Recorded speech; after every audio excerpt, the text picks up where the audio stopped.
So this is our final show for the night. It's about the International Auto Car Builders Museum, which is Mark Gustavson's baby.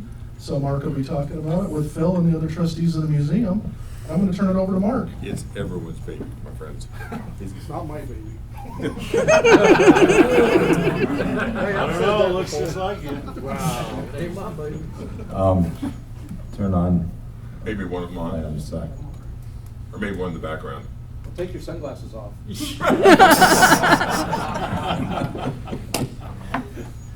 Well, we're pleased, the trustees and I are pleased to present the seminar to you this evening. We're going to give you a brief tour. We're going to talk about some of the programs. We have some special presentations tonight, and some two models that have been cloned for our program. And there's an awful lot of information here, and I'm going to bore you to tears with some financial data later on that I'll have Vinny release to you. So let's get started. We have a lot to cover here, so some of this will go pretty quickly. The museum was started in 1988 at Giselle when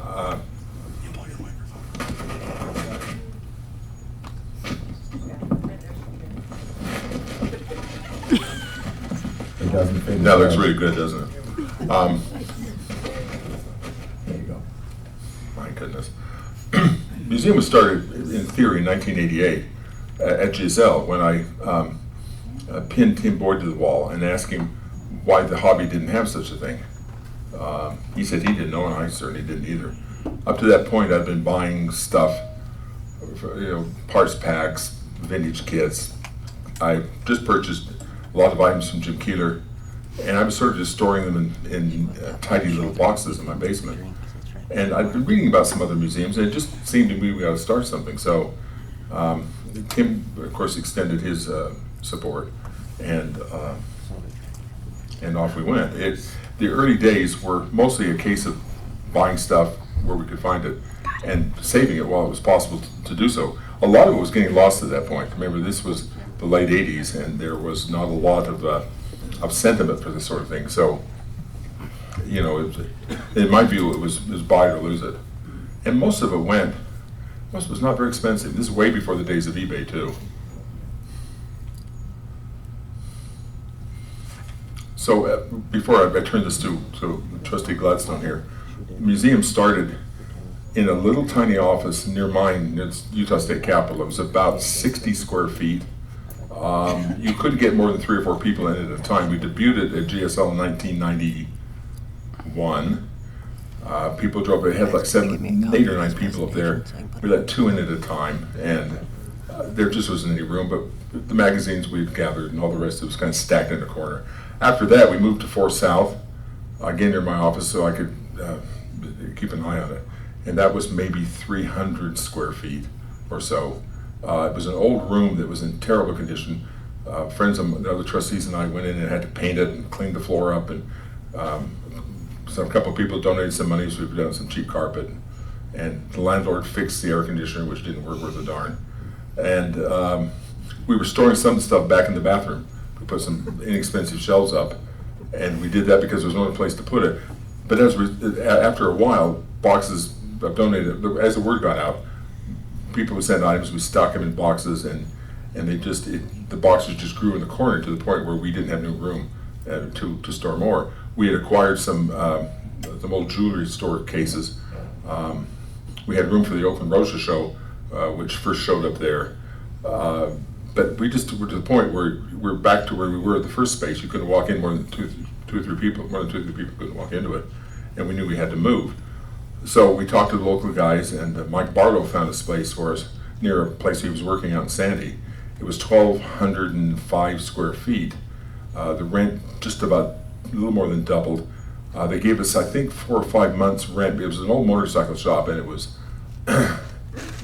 wasn't all that kind of shape. The floors had grease that sunk into the concrete.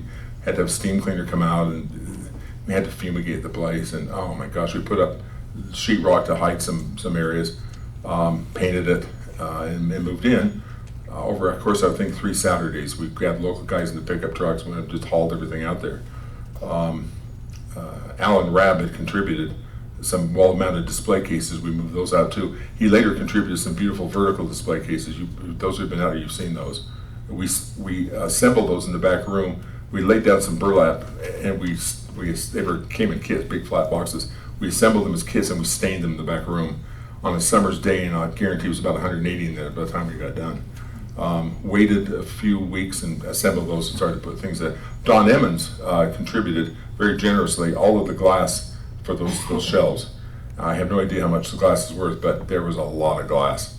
And of course, those of you who've been there since know that we have expanded in this space even more. We have almost just a touch over 10,000 different individual items. And we'll talk later about an inventory project and a new website and all the rest. But let's turn it over to Phil Gladstone for a tour, which walks in the front door and kind of proceeds through it. Okay. We've made some changes.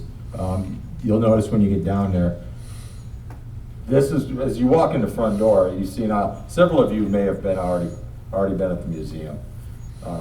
We have several display cases, and okay, that's looking to the east, and to your left is the display with how we build models, basically, with all the tools and items. This top item is Tom Daniel's display. His items. Several of them are signed by him, and we have Ed Roth, and then we have other.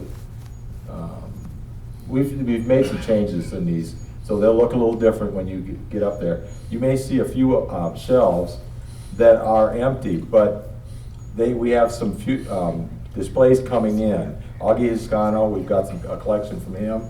Bob Nordberg. Bob Nordberg, yes. We have several items from him. Of course, the Dave Shuckless collection is in there. Oops, let me back it up there. Okay. These are the ones coming off the wall. There's several different, these are stock type cars or street cars. We have, this is humor in modeling display. You notice the three-wheelers, the display that Mark and, was it Ken? Ken Hamilton. Ken Hamilton had done. There's a few, look at them close. There's some very humorous things on there. This is the John Eslow collection. This is a partial of his collection. And 1964, I don't have that picture yet, but in 1964 he did the Mercury and the television. And these are several of his, some of them look kind of rough, but they are some of his first builds. And as he progressed, he got better and better. So he started winning contests. As you see his trophies up on the top. And that's only half of his trophies. Yeah. There's so many more. Okay, this is, which one is this? That's the Don Emmons collection. No. I can't No, quite tell. you're back to the entryway, how we build models. Okay. Oh, here we go. That's how we built. Okay, we're gonna skip through that one. A lot of you've seen it. The vacuum former, different ideas. This is the Bud the Cat Anderson Memorial Award, or not a memorial, but I've noticed, if you notice in your catalogs, they came out with a bobblehead of the cat in the round 2 catalog. Okay, these are more of the ones, and some of them these were scan to past, but we're going to not scan to past, clone the past. That display has been moved and been added to, so hopefully we'll have a picture of that. Yeah. Some of these are dioramas of Mark chasing clients. You know, there's going to be a price that Ken Hamilton pays one day. And these I know are where he lives. hot rods. There's different ones in there. Trying to think which is it. Oh, this has got Ed Roth display in there. This is Ravel Pactra, their contest. Some of the first, and you can see Augie Hiscano's car that took second place. Was First it? place. First place. Let me interrupt here. In the upper right-hand corner, we have Mike Johnson's Pegasus that won the top award in the first Ravel Pactra contest. He passed away about 2 months ago, unfortunately. But we have his display. You'll notice on the second shelf, the bubble display. There were two top winners in the second Revell Pachter contest, Augie Scongo and Bob Nordberg. They built two of these displays for them. You'll see later when I return to the narrative that his son, Steve Nordberg, Steve. He sent out all of his father's things, and we have a second display case. So we'll have the top winner from Revell Pachter 1 and both matching top winners from Revell Pachter 2 as part of that display. This display has been modified and changed to look a little bit more. You'll be able to see more in it with the changes we've made. There's a picture of Augie's car and the Pegasus.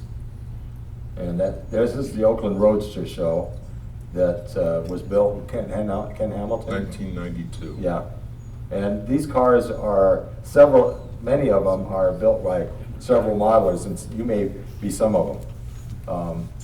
We have one from Australia in there too. Yes. And this shows how it was built. And Back up that one. Go back. yes, Someone was asking what the museum time capsule is. That's that thing at the bottom. yes. A friend supplied a piece of fresh, not used, a fresh sewer pipe. And we cut a couple pieces of wood and dumped a lot of stuff in it. We'll bring that to the next GSL and we'll invite people to contribute items to it and we'll see what's in there. It was packed about 20 years ago. Yeah. I thought it was 50. And this is the Don Emmons collection. And he will be there Saturday you have questions, or he'll talk about it, and He'll be there all 3 hours. you're gonna enjoy it. There's the time capsule again, and we will be opening that next time. This is the John Eslow Mercury. Now, we've disconnected the items in the back because they had batteries in them. Well, batteries leak, and because we didn't want to damage the thing, we took all the batteries and disconnected the electrical, so It looks like a nothing space operates. rocket from the American system in the early 60s. The back of that is a solid mass of wiring, they're rectified, nothing electronic in it. It's all old style hardwire. And this is 1960s technology, so you know how old that was. See the switches on the right, they all work still. Yes, they just won't operate anything right now because it's been disconnected. Okay, this This is is Shuckless over there. Dave Shuckless up on top, and is that Town of Newburgh? Town of Newburgh Chevelle project. Chevelle's. Now I've moved that over underneath the Revell Pachter It's on the other display. side. And this one has a couple of empty shelves in it now for the collections that will be coming to us. And this is the Emer display again. Okay. If we could have Shayla Lyons and Tanya had to come up with, these are our librarians. We can't talk in the dark? Well, you might not be able to see what I want to show. Do you want the clicker? Do you need this? I don't know. Is that enough later? You want more? Do you want me to? I think I'm going to talk first. May I just say this, the library was okay, but these fine women have taken it over and they literally disassembled it, inventoried every magazine, reassembled it, praised it, repackaged everything, and it is extraordinary now where it once was a mess.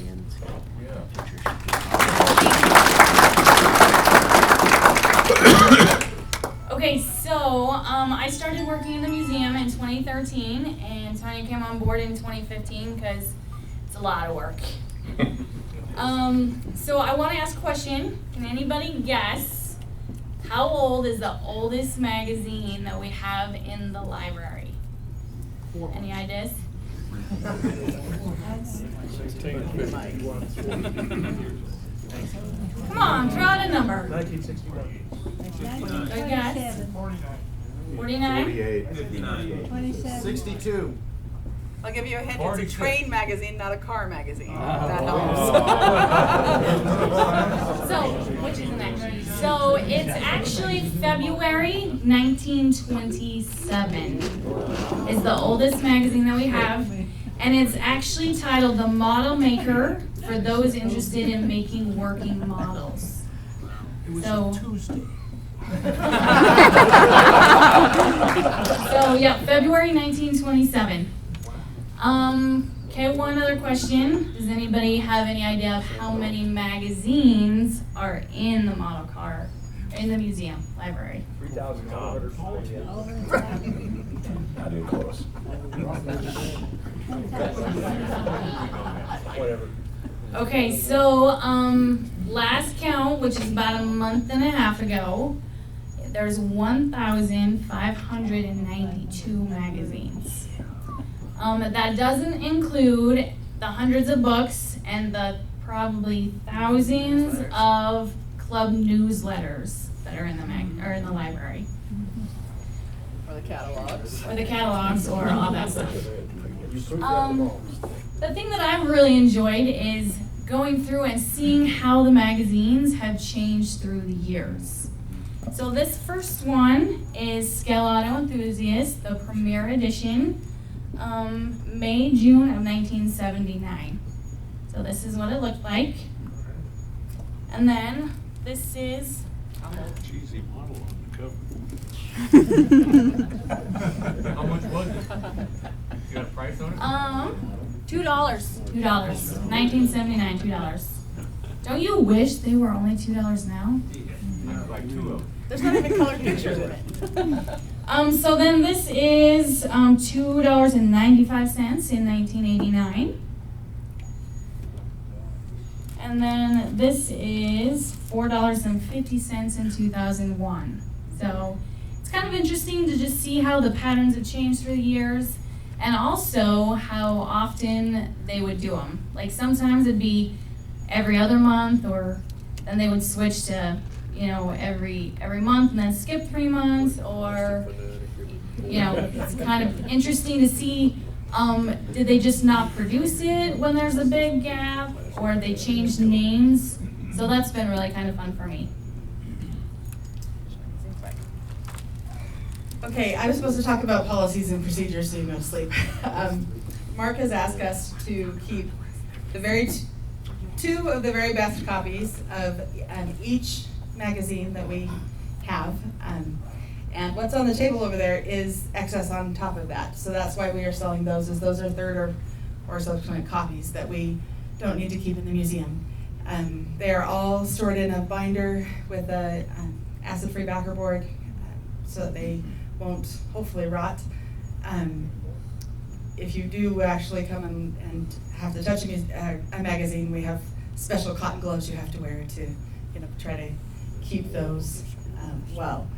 We have club newsletters from almost all of the states of the Union. We also have some from South Africa. I don't know how those got here, but we have lots of memorabilia that has been saved over the years, so it's been kind of fun. Yes, we have these that are extra that we'd like to sell to earn money for the museum, but we also have holes in the collection that we would like donations if you have magazines at home that you would be willing to share with the museum. There should be a list.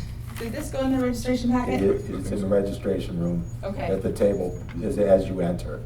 This is a list of everything that we think we're missing. Now, Nishayla and I put that together, and we don't know if a magazine was really produced at that month that it says it's missing, or like she said, if the publisher took a summer vacation and you didn't actually receive one. So if anyone knows that, you know, it stopped for a period of time and there's a hole in the publication, we've just listed everything that where we don't have a magazine. But I know that there are some that they probably didn't produce. So if you have any of those that you would like to donate, we'd love to receive them. And these things on the table will be either at the trade show in the morning for sale or auctioned at the auction tomorrow night to raise those funds. We do have fun things like Scale Auto. We're going to auction off the first 2 years of their publication run. Minus the first issue, because apparently that's worth gold, and so we'll start with issue number 2 through 24. We have things like that. We have almost every Plastic Fanatic for sale this weekend that was ever produced. I think we're only missing 13 issues of that if you'd like to gain a whole bunch. We also have old things like Car Model and Model Car Science and some of those fun things from the 60s if you need some of those. Look for those tomorrow morning or tomorrow night. Thank you. Thank you.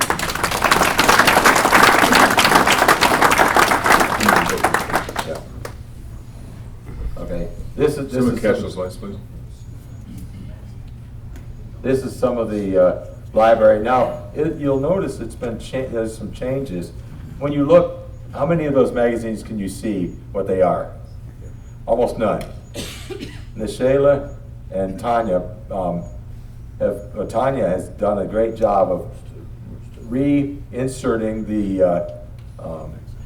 binders, the splines, so that you can see at a glance what magazine it is by the logo, and it's in color. So at a glance, you'll know what magazines they are, and they've done an awesome job with it. As you can see, the different, there were shelves. Now up in the white binders in the upper right are the Fisher Body Guild books that John Jacobus donated to the museum, all about the Fisher Body Guild from the beginning to when it ended in 1968. And those will be available for reference for those that request it. And on the right is the newsletters from different clubs. And the Okay. ones on top are all GSL. Yeah, the ones on the top shelf, previous GSLs, so we can do research, or if you want to find out something about a previous GSL. Now, what we saw, the pictures you saw in the beginning were from the front room. This, we're going into the back room. The picture you have, well, you have the 4 display cases. To your left, AMT, Monogram, Revell, and Auto World, the original Auto World. And you have the quarter scale engine that from 1959 from Revell, and General Motors that were talking about collaboration. Well, we'll discuss that a little bit later. Up above are empty boxes of old model kits. They're empty. They're for mainly displays. This is a picture of the Monogram. No, this is the AMT, and we've done some changes to that. This is the, Another view of it. what's that? It's another view. Oh, it's the other view, okay. It's a little hard to see from this angle. Okay, this is the Auto World display with old catalogs. There's a model of a McLaren car signed by Oscar Kowalski. Kowalski, thank you. Okay, this is the Revell display, and you see the V8 engine. There we have one complete, one partial, and we have actually 2 others that are mostly complete. We also have the Revell book, or the book from Revell. I'll let Mark say more about that. Let me tell you about that. When I learned about this project from Jim, some people in, I wish I remember their names, from Denver contributed all of the big display case that Revell took back to General Motors, as well as all these parts. The thing we were missing was the informational booklet that Revell produced to market the product to General Motors, leather bound. We had heard there were 4, 6, 7 of them, Jim told me. Well, I found one on eBay from Dean Milano. He used to work for Monogram, and when he quit their employee, as the company changed hands, the new owner said, you can take anything from the boxes and the file cabinets. And so he did, he took it all. And walked out with some very rare things that otherwise would have been in the Chicago landfill. One of them, and I wish we had a better picture, one of them is this leather-bound book, stitched leather cover with embossments on it. And it's literally the production book that Revell used to promote the product to General Motors. It's got 4 or 5 pages. It's got someone's writing in it. Jim, I think it's Blankenford's, right? Is that the guy's name? Henry Blankford. I think it was. I think it was his writing in it.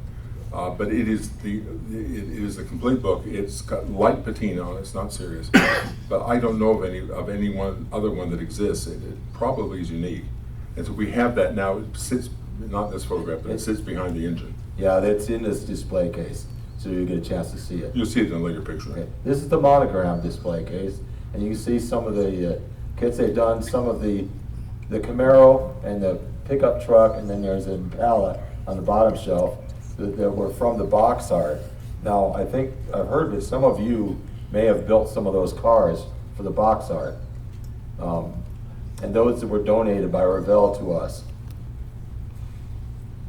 That's another, well, you see it predicted in there, and the 58 Thunderbird bubble top. All of which were influenced by Daryl Stargard, of course. Yes. We're back to the Auto World one. Oh, is that the Auto World? Okay. And this is another picture of the engine itself. Every single component of an actual engine is been manufactured or duplicated in quarter scale. From a real Chevy engine. From the real Chevy engine. I mean, there's oil rings, from the piston oil rings, they have the slots in them. I mean, you got the springs, the keepers, everything that the engine had was duplicated. This is literally the case that the Revell folks took back to General Motors. We've covered it with some clear plexiglass, but it is literally the case. Oh, unfortunately, that's a picture of me. And there's the book, though, that is now in the Revell case. Okay. These are some of the trophies that people have won over the years to show Various what kind people. of type of trophies were given out. So Revell Pactra and other contests.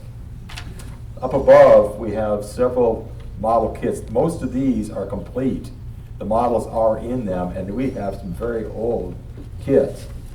We've redone some shelves. We've moved the trucks that used to be on the back shelf up on these other ones to give you a better look at them.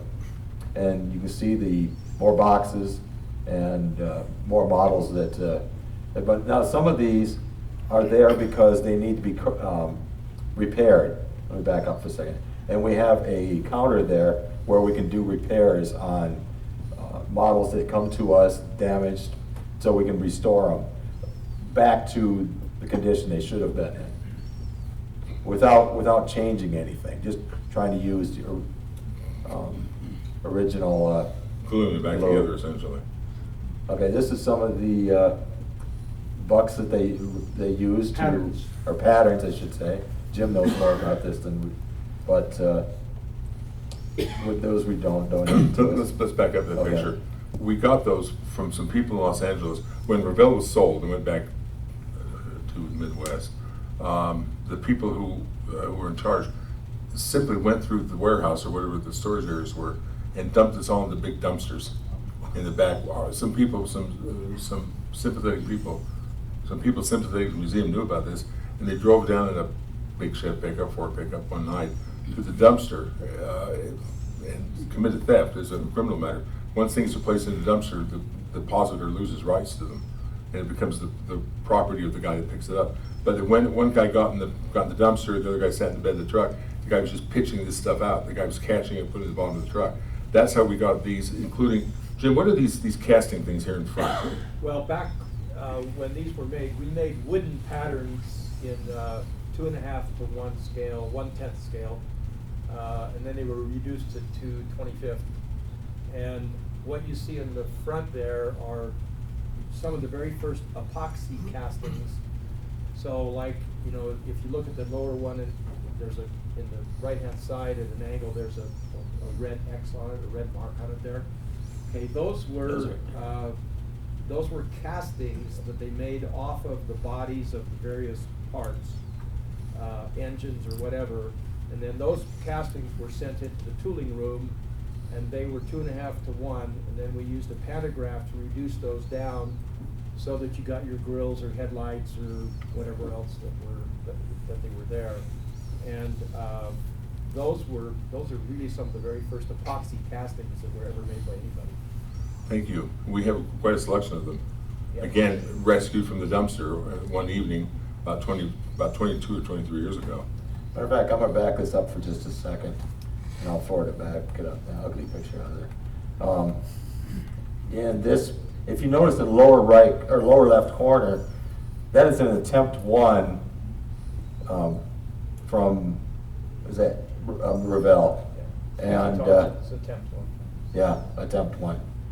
And that was also acquired for theft. Tom West actually gave that to us. He had it for.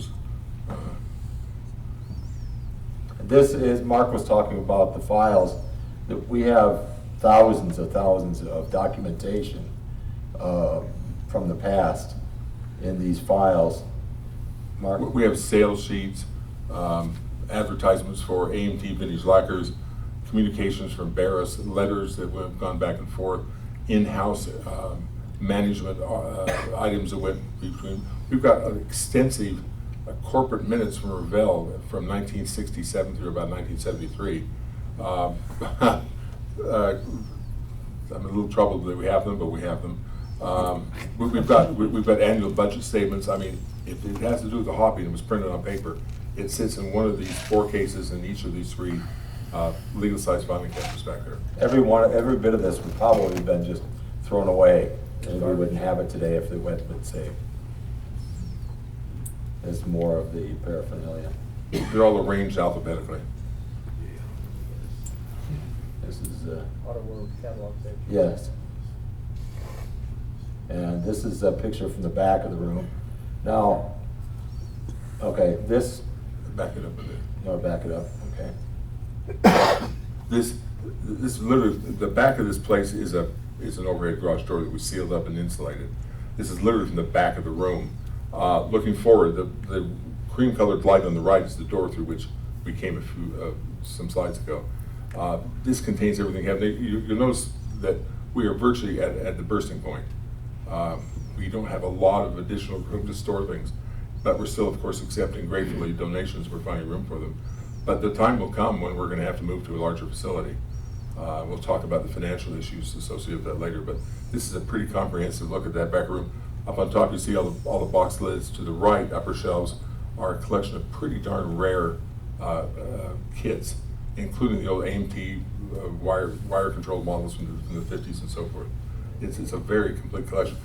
This is an early photograph. On the right side, you don't see any of the shelves that are there now that Jameson Croon and Ace Ryder and Dave Hadley Yeah. installed there, cleaned the models off and put over there.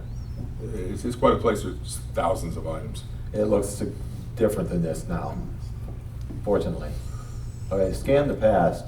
The magazines, I've got one here, is Car Modeler, that they were not printed on acid-free paper, and so they are deteriorating. We have them in sleeves and on a With backer boards. yeah, with backer boards that are acid-free. But these aren't going to last forever. They get brittle and they start falling apart. So we have asked several people to take these magazines one at a time and scan every page into a DVD so that we can keep them electronically. Mark Benton developed the protocol that we've used now successfully for about a decade. I think we've scanned 190, almost 200 magazines with that many more to go. We've triaged them. The oldest stuff goes first. Obviously, you don't do current issues of Model Cars magazine or Scale Auto, but we've started with Car Model magazine and Model Car Science from 61 to 62 and gone up from there. We eventually, under Mark Benton's guidance, will have some derivation of these uploaded to the website, so you can go visit these magazines by title and date. It'll be nice because being able to use the internet, you won't have to come to the museum to look through them. You'll be able to type in whatever you want on our web page and pull up a magazine to do research on it.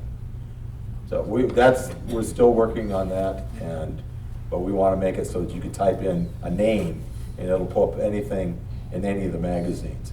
But that's down the road a little ways. That's going to take quite an undertaking to put together. One of our other major projects is something we call colloquially Clone the Past. The purpose of this program is to trace the history of model building since its earliest days, at least for which records are available. We have as a goal to either acquire or to replicate when we can't acquire or borrow.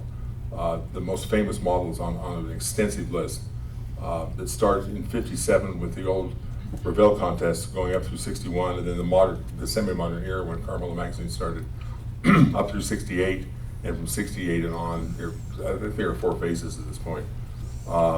It's been a pretty darn successful program. We're going to see 2 replicated models here tonight by John Teresi and Kurt Rates.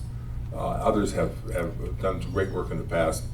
Tim Pentecost, Dennis Bryan, all sorts of people doing some really great things here. So let's just kind of thumb through this for a second. This is the new display case we have in the back.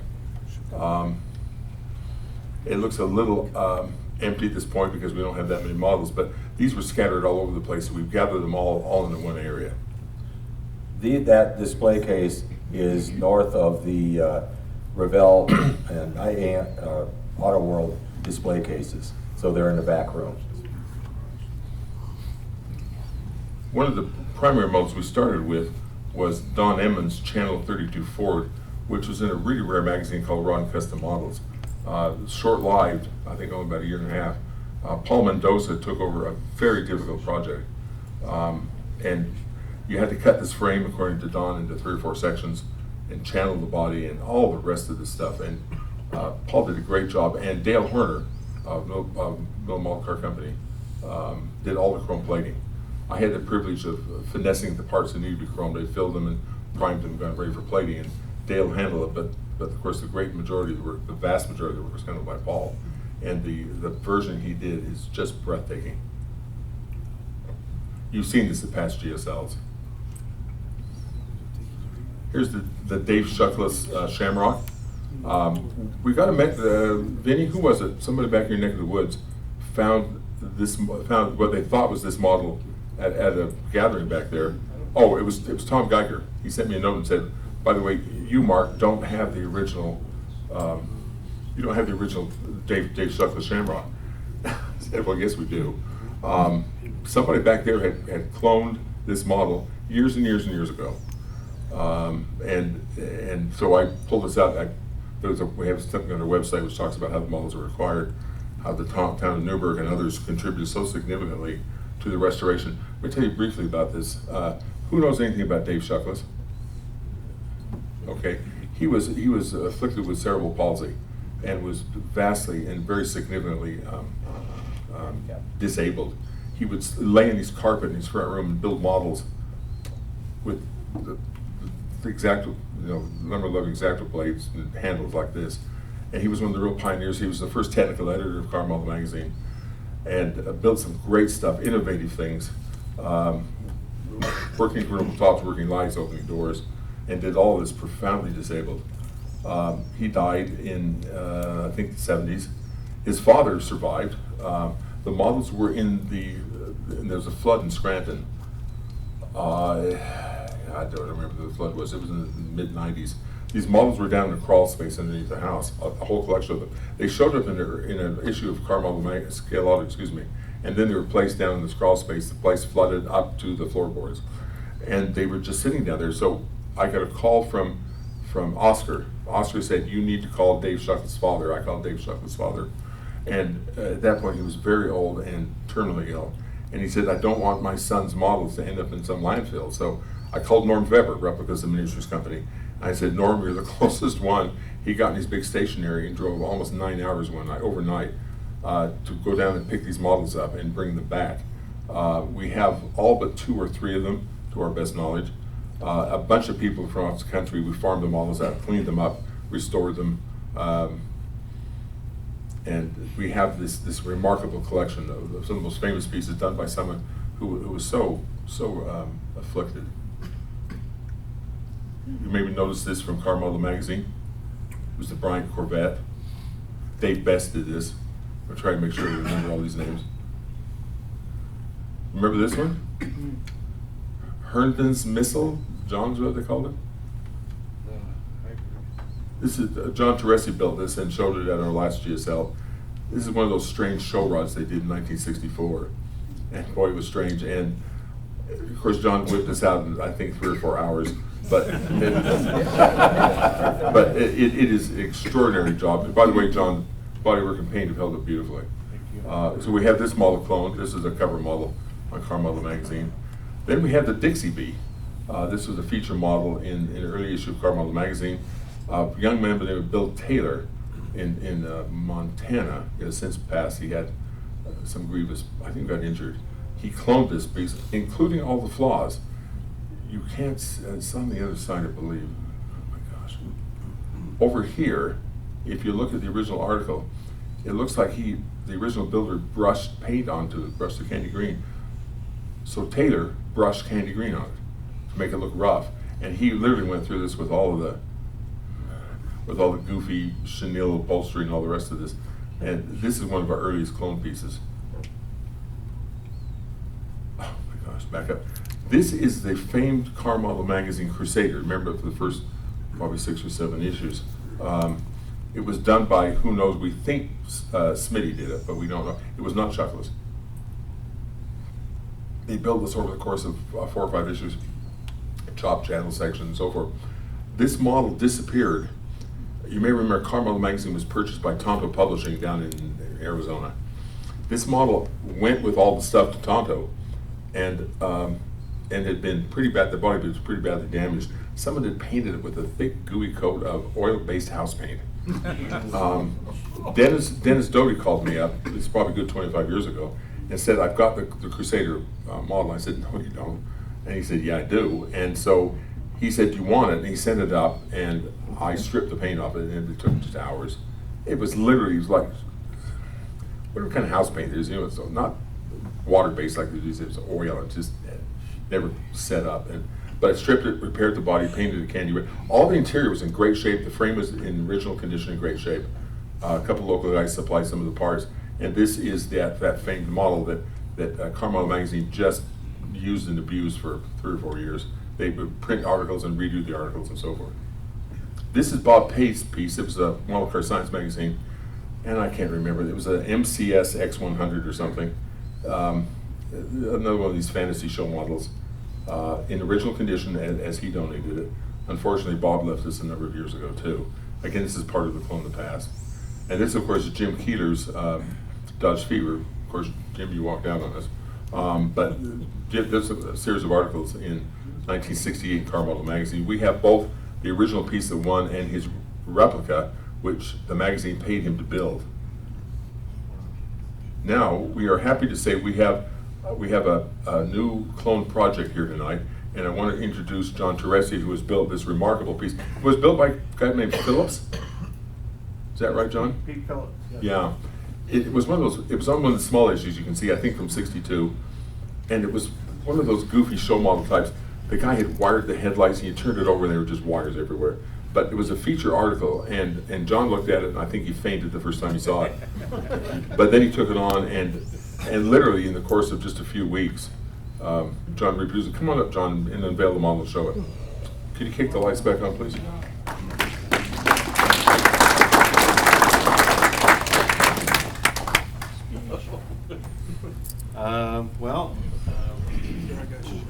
There you go. I picked this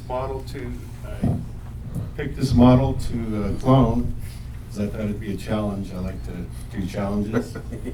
And when I got it, I looked at the magazine here and I said, "Oh my God, what did I get myself into?"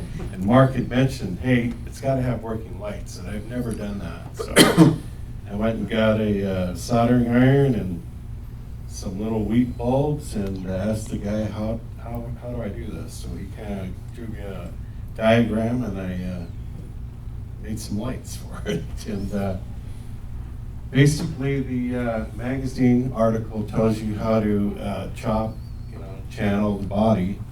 So I did everything he said he did and used that Chanel, which is really weird because I had never even thought about using anything like that. And got that at the 99-cent store and trimmed it up a little bit. And I didn't have any Pactra spray paint, so I painted it candy apple red, house color candy apple red, pinstriped it. The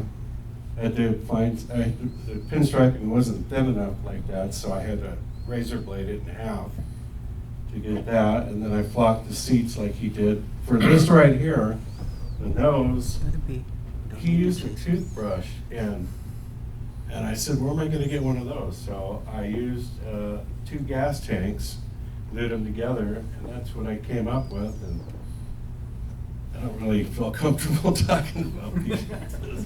Oh, come on, John. You did great work, pal. Can I show it to him? Yes. I wish you would. And I made a base for it because the wires stick out, so. This is it. I left the wheel off so you can look inside. And there it is. Look, great job. Let's show the rest of the pictures of it here. He's too modest to tell you.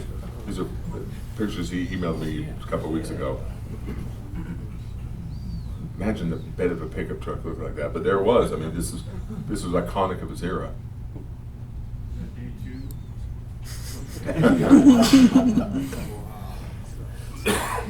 Okay, now our next project was, I can't remember the name of it, but Kurt Reitz has stepped up and done one of the most remarkable pieces and well covered in the magazines. Kurt, where are you? Come on, my friend. This is your show.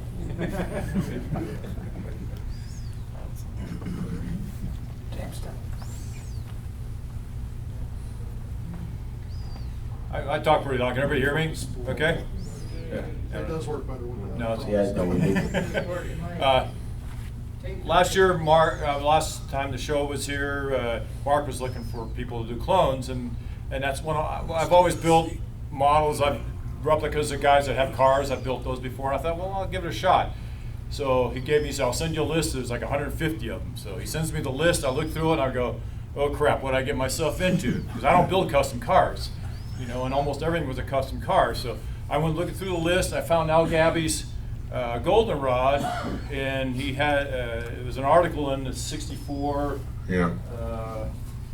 car model magazine. So I went on eBay and found it for like $10 and bought it and then got it. And I went looking through it, and I go, well, it's pretty much self-explanatory. You get all the parts and stuff you need to build it. So I spent a year rounding the parts up because it. Whoops. I got Mark helped me out with the Model Car Museum, sent me some parts, and I went on eBay, found the kit that he based it off of. It was going for like $180 to $200. It's a double kit Roadster, and I said, God, I don't know if I'm gonna spend $200 on a kit. Find the box. So I got looking around, found it on eBay. A guy had it listed for like $85, already started, partially built. So I contacted him. I says, well, just what parts are there available? And the parts that I needed were in it, so I got it. So started to base it off that, and so it was a lot of it was a challenge, and it was a lot of fun. And the article, it was really helpful. It helped me out quite a bit as far as putting stuff together, and that. And I learned the wonders of plastic wood, because he used quite a bit of it on the build to sculpt the body. And so now I've used plastic wood quite a bit since then. It's fun to work with. And let's see, and I got lots of help from one of the guys that lives in the same town I do, Steve Alleman. He's with the Spotlight board, and he contacted a bunch of people and said, hey, he's looking for a grill for a '63 Corvette. It was this custom grill back in the '60s that he used, and all these different parts. And so people were sending me parts, and I was just the '63 grill. I just resin cast it and sent it back to the guy because he didn't want to give it up. So quite a few of the parts I was able to resin cast and duplicate, and it was a fun build, and it came out really well. Everything was going together when I put it together. I had both doors were working, engine, and then right when I got done, the hinges on the driver's side broke. So I just glued it in place. I figured it's going to be on display, so I just display it with the door open. And the painting process he did was kind of unusual.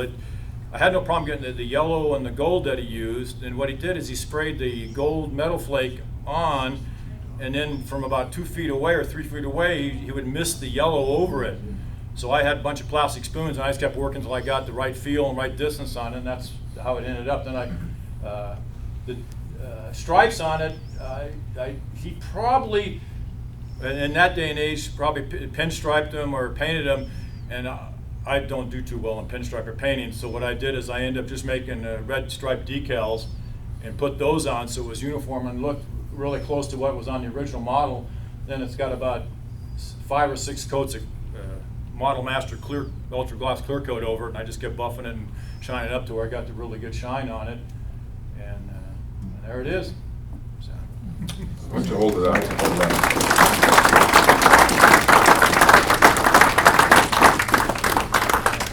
Right there.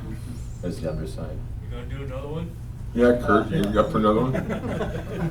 The chassis was a real challenge on this thing, because when I'm building this thing, I go, well, this guy didn't base it off of a real car. You know, this was in his own brain coming up with this weird, because it's got some weird parts and weird functions. I'm just, it worked. Okay.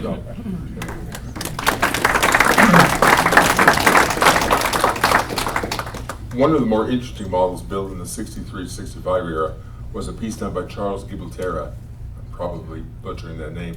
He was an early competitor in the Fisher Body Craftsman Guild. Built something called the Styrate Corvette. Very high-profile model. Entered in Revell Pachter 1. Did not do very well, I think, because they didn't understand what he was doing. It was too sophisticated. But it was an interesting piece.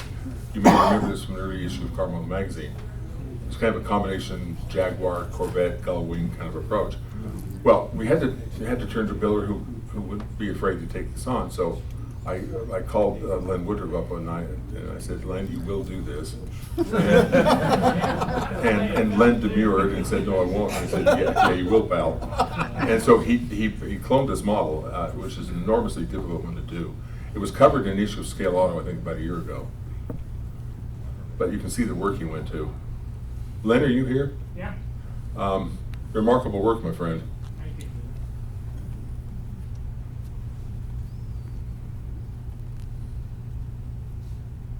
And boy, I'm telling you, if you want to, he's got the right parts, he's got the dimensions down, he really pulled this thing off. There, I think that's in primer. Yeah, it's a Jaguar. It's an early XKE chassis, running gear, and everything. And the odd part about it, I only found out about it 2 weeks before GSL, that he used the Riviera dashboard. I thought he used the XKE dashboard. Yeah. And I had to put in an emergency call to our friend up north, and he was able to find me a Riviera dashboard, so I had to. Was that Gordon Clark that helped you? Yeah. Yeah, Gordon He Clark. helped with a bunch of parts. Yeah, Gordon Clark is a fellow that's up in South Dakota. Gordon, are you here? Thank you. Gordon has supplied uncounted parts for our projects. He's got apparently an old semi-truck, an old semi-trailer inventoried and filled with a gazillion bits and pieces. And you'll call him up and say, I need a grill for this. And they say, oh yeah, and he's got it 3 minutes later. It's extraordinary. If you're lucky. No, you're too modest, Gordon. Thanks, Gordon. Yeah, it's early. But here's the restyled one, or the redone one. Now here's some future projects that, let's see, John, Lan, Kurt. I ain't gonna fall for that again. I can be very, very persuasive. This was entered in Revell Pachter #1. They did a number of special awards. Look, oh my gosh, look here. Had like an open gear set. A little electric motor in the engine, went down the drive shaft, turned the rear wheels. It's an extraordinary piece of work. Dashboard lights went on, the glove box opened. Somebody needs to take this on. This would be a real challenge for someone. But it's certainly available on our list. And then what about the Hairy Canary? Is that what it's called, Jim? By Shuckless. Auto World in the old days would publish plans for various kinds of models you could build, and Dave was called upon to build them. This is, I think, a monogram 36 Ford. We have the plans, we have all these old Auto World instruction sheets and so forth for this. Whoops. Now, how many of you know who Harry Oppenheimer was? This guy did some of the most thoughtful work there was. This was entered in Revell Pachter #2. And this is a 57 Thunderbird. This cover photograph doesn't reproduce very well. I'm going to have to turn to Rollier and get him to clean it up and brighten it because it's pretty dark. But opening doors, hood, trunk, turning it into a unibody rather than body on frame. Really a very thoughtful piece of styling. A lot of Italian influences on the body. We've got the parts for this. In fact, we have everything ready to go. So if anyone wants to take it on, we'd just love to send you the parts. John. Do you remember this from Revell Packard number 1? This one is special engine award, I think. Norm Weber has cast all the engine bits. If there are any of you who are drag racing fans, this would be a great project for you. This is it's just so crazy that it needs to be done. But it's certainly iconic of that era because people were taking chances mechanically and aesthetically. And this model needs to be done too. We have all the research on this. Then there's this piece that was entered in the, first showed up in the Seattle World's Fair in 1962. Brass frame you can see on the bottom. Oh my gosh. Here on the bottom, you can see all of the brass frame, articulated suspension, all the rest. He stuck his Gull Wing 60 Chevy body on top of it. Won all sorts of awards with it. That again would be a real challenge. Remember this? Crops Playboy. One of the most atrocious things ever done. It showed up in, I think, the 4th issue of Car Model magazine. It's a cut down, molded, abused 57 Thunderbird. We have all the parts for it again. The blown Chrysler engine from Revell. Big, I think Revell mags.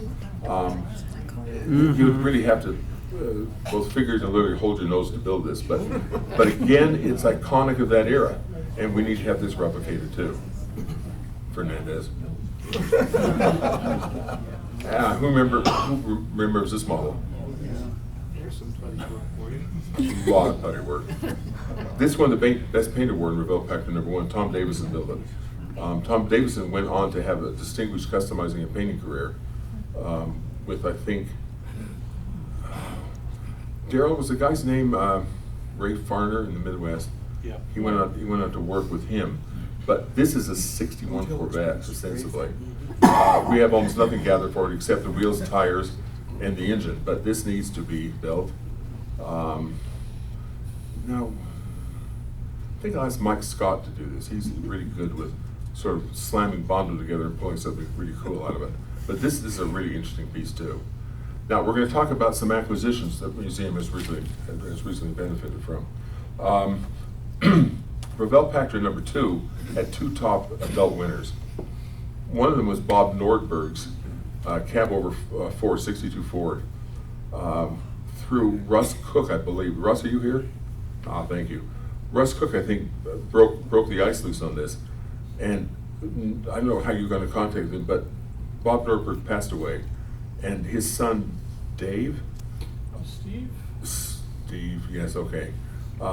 Russ made the contact and emailed me the name and phone number and said, get a hold of these people right into this guy right now. I called him up, and this is the son of Bob Nordberg. Bob Nordberg is, except for this, was little known, except if you look at car model magazines from 64 through about 70, had half a dozen really significant how-to projects, but none probably as significant as this one. Extended scratch built frame, operating doors, the cab tilted forward, and all the rest. This shared with Augie Escano the top senior award in Revell Packard number 2. When it arrived, it was in probably around, oh my gosh, I'll bet 45 to 50 parts. Nothing was broken, it had just come apart. Someone had tried to repair the front axle by globbing on epoxy resin of some description, and the front wheels had broken off the axle where it was lowered. And so I've been repairing that. I put a lot of the parts back together. Everything seems to be there. There is Augie Escano on the upper left with that winning Roadster you saw earlier. Here's Nordberg with the truck. This is from a 64 issue of Car Model magazine. There's Augie's display case. Nordberg's son sent a matching display case down. It's got a lot of patina on it. It's been pounded around. We're not going to fix it. We're going to leave it alone. But, oh, that's not a good picture. This is after about 10 or 11 hours worth of work putting the sucker back together. Still needs work. See, one tire still isn't on it. The engine's out of it. The guy wired every system on it. It was very comprehensive, but it's coming together. The grill fell out of it. The windshield popped out. It was, But when you looked at it, this guy was pretty serious about what he was doing. And I can see why he shared the top award with, here's another picture of it. Why he shared the top award. That right front tire is just sitting there for photographic purposes. Of course, you know, all know this. Here's the new piece. Jameson? Yeah, lift that box. This is the, hold on just 1 second. This is the magazine. Nobody look at that. Car Model Magazine put out this in response to Revell Packard #1. I need some more water. Good copies of this, even bad copies like this one are quite a bit of money these days, but it's a view to the past. Tom Smith built this model. I always admired it because I thought it was kind of interesting. It is sectioned, shortened, roof. No, it's not. But it's a very interesting piece. I always kind of liked it. He won in Texas in a regional award. He contacted me 4 or 5 weeks ago because he's in his mid-80s at this point and wants to place his models. His kids aren't interested. No one in his family is interested. He doesn't want it just to disappear. So he called me and said, "Do you want my stuff?" Sure. And so I said, "Now, are you the Tom Smith that did this model?" He said, "I'm the same guy." So I honestly about fell off my chair because I admired this when I was a kid. So he sent this up. I'm going to show you 2 models he sent up with a lot more to follow. Jameson, why don't you take that one on the left is the 49 Section 4 that's in that picture. He also has the trophies from Revell Packard and the money he's going to give to us. But the doors open, the trunk opens, both doors, the trunk and the hood open. It's got typical cracks, and they painted it with nitrocellulose lacquer, not the modern acrylic stuff, but the old stuff that cracked when you looked at it cross-eyed. And there's some real fine cracks in it, but it is a remarkable addition, unrestored, has not been touched except, I think, to be cleaned. So we have now that model in our collection has been donated. Then he donated a 61 Corvette.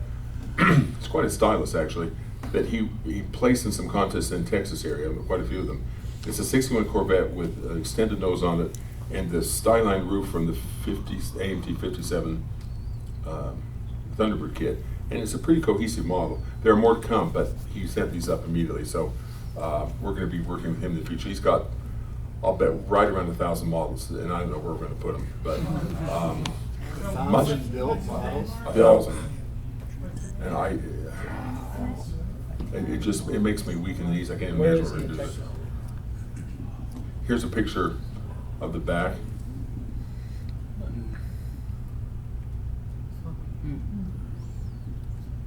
Man, all the stuff still works on it. It's astonishing. That's the condition it came in? Yeah, it didn't need to be cleaned at all. He wrapped it. We have a protocol to wrap models in like 5 rolls of Charmin toilet papers, and we get beat up, wrap them one way, wrap them the other. And he did, yeah. It arrived in perfect condition. I mean, that and the Corvette arrived in the same box. He followed the museum's directions perfectly, and man, there it is. Not a crack in it. Here's this Corvette. Now, I'm going to turn this time over to Dano to talk about, well, now, let's hold on 1 second here. I think, no, I'm not. Dan, come on up. Dan was one of the spearheads to get this model collection from a builder in James. For my first selection, I'll send you. No, please. Do you take requests? Yeah, exactly. We did this last time also, but Mark wanted to revisit this. For those of you who recall, Bob Peoples was a modeler in Phoenix. He was a member of our club, the Moonlight Modelers. And Bob surprised us on more than one occasion, but he was a very humble and quiet kind of guy who didn't toot his own horn very much at all. But two things stood out about Bob. One of which is he started showing up with a Tupperware box and paper towels and just the most remarkable individual components. And what he said was he had fallen in love with Carroll Shelby's Cobras and had decided somewhere along the line that he wanted to build the most accurate replica of Ken Miles' famous Cobra. that was possible. And he started out, what got him going was he was using regular available kits as the bases, but he bought an aftermarket, I think it was, I don't remember the manufacturer, and that's not important, but he bought an aftermarket steering wheel, one of the photo etch spoke jobs with the real wood rim. And it just blew him away how, when he got it, how good it looked, and it was right and everything else. And that started him on a quest that his wife never really understood, where he was buying aftermarket stuff everywhere. And he got into the Gunzi Sanyo and then the Model Factory Hero kits.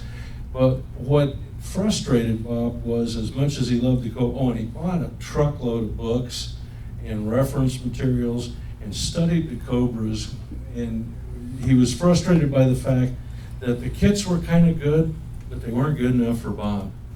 And eventually he decided that the aftermarket parts were good, but they weren't good enough for Bob, so he bought a lathe and a couple of books and a couple of CDs and taught himself machining. And then of course he had to have a planer and a miller and one thing and another. And what he would do is show up every once in a while with a box full of parts to show us. And it was components like you see on these three platforms.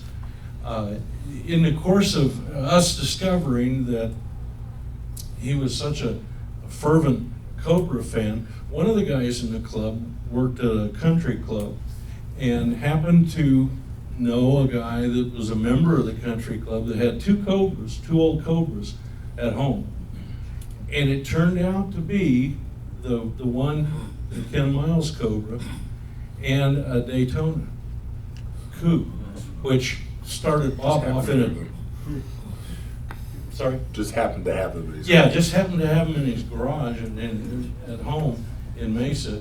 And he invited Bob over to take a look at him so Bob could see the real cars. And of course, what that did was it diverted Bob completely, because all of a sudden the Cobra Coupe and Daytona Coupe became a passion. But nonetheless, over a period of several years, we would see a few parts here and there. He'd get something done, he'd bring it and show us, and then he'd take it away. We never saw the whole package at any given point, but we knew what was coming.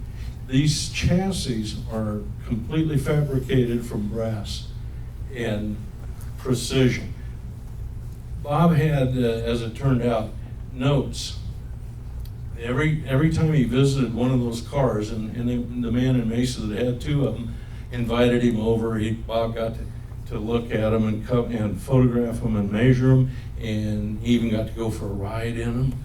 And it just, you know, it was a passion for him, and he had extensive notes on all these parts, exactly how he could replicate them, and he was working on the three of them, as it turned out. We only knew about two of them, but unfortunately, Bob, partway through this quest, and when you get to the museum, please take a look at these cars. You cannot believe the precision and the extensive work that went into them.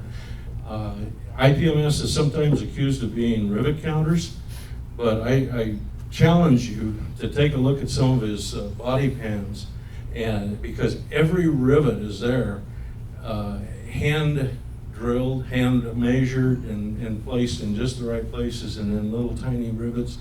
It's incredible. It's mind-blowing.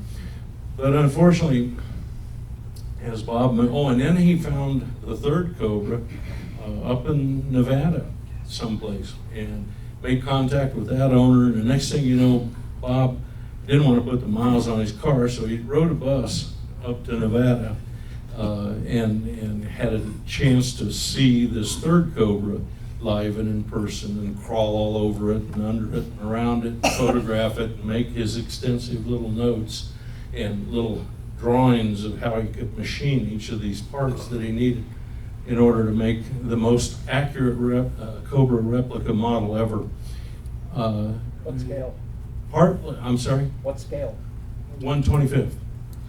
And partly through this project.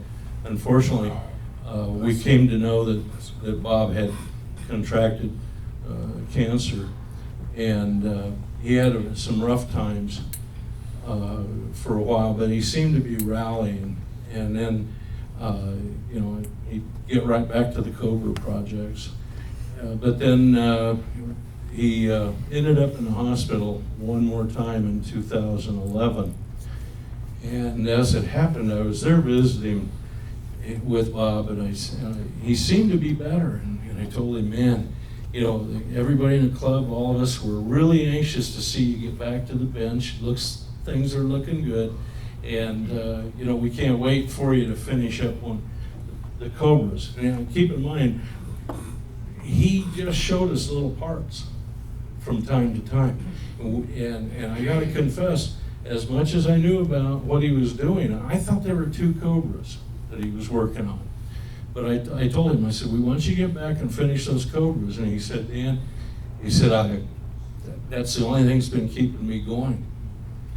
And he said, I hope to finish them, but he said, if I can't, my real dream is that they end up in the museum. He said, I don't know if anybody will be interested in them, but he said, that would be the best I could hope for. Unfortunately, about just 4 or 5 days later, Bob passed.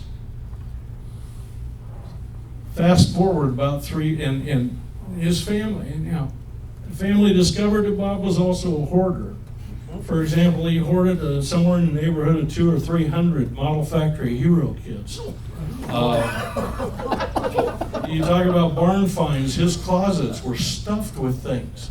I mean, how he got away with it, we're not sure, but they were surprised, we were surprised. They had a big sale, and everything went up for sale except the Cobras. And they said, well, we think we're going to keep those cars he was working on. Was kind of how they put it. They had no appreciation for what these projects were. But as it happened, about 3 years later, circumstances changed. And one of the guys in the club called me and he says, hey, did you know that Bob's family's going to put the Cobra on eBay? And I said, no. He said, yeah, apparently they need some money and they're going to eBay the Cobra. So I got a hold of him and I talked to him and I said, man, let us buy the Cobra. You need some money, tell us what you need. Because I don't want to see that Cobra project disappear, either of them. Well, long story short, they agreed to let us have first shot at it. So the Moonlight Modelers got together and we raised some money. We contacted some people. The first phone call I made was to Mark. I said, hey, he was familiar with the Cobras. Bob had brought him up here to show him his projects, and Mark had seen. And I said, a couple of Cobras, scratch built, Bob, you know what we're talking about. Is there a place for them in the museum if we can get them? Yeah, you want them? And he said, oh yeah. And so we put together some money, and a couple of us From all over, really. From far and wide, yeah. And the club pitched in from its treasury, and we were able to put together about 3 times as much as they were hoping to raise by eBay, just so we could secure the Cobra projects. And by then I knew that we were talking about both of them, the Daytona and the Ken Miles Cobra. Well, when the time came, I took the money over to the house, and I was stunned because they said, well, we figure you should have all this stuff. And what it turned out to be was the 3 projects that are in the museum, plus a handful of odds and ends that were never got, they were just kit parts and things like that. A couple of kit Cobras that were never beyond primer stage. But the important things are the 3 that you're going to see tomorrow at the museum. And please, take your time, look at them. The old thing about every piece, every component being a model unto itself, you'll see this man put so much effort into precisely replicating his passion that they are far and away some of the most impressive things. And our mission was to assure that these will be preserved forever, just as they were the last time Bob saw his workbench. So our thanks to the museum for accepting them and giving them a home. And just wanted to tell you a little bit about that and how they came to be here. So Well, there's one more stipulation. They'll never be finished.